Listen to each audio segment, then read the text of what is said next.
దానికి నీ మనసు ఎలా వచ్చింది? నువ్వు మనిషివా పశువా?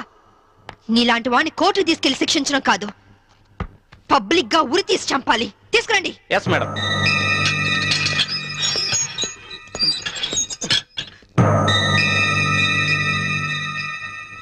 డ్రైవర్ గా నీ ఎక్స్పీరియన్స్ ఎంత ఉండొచ్చు? 20 ఏళ్ళు మేడం. 20 ఏళ్ళు ఎక్స్పీరియన్స్ ఉండి అంత నిర్లక్ష్యంగా నడిపి యాక్సిడెంట్ చేసావంటే నేను నమ్మను.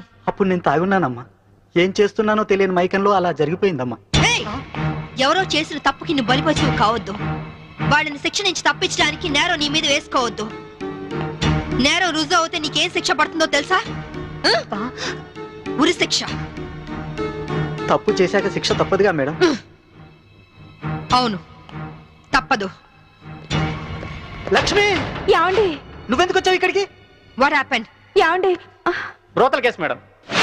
నాకేం తెలీదు, నేనే పాపం చేయలేదండి.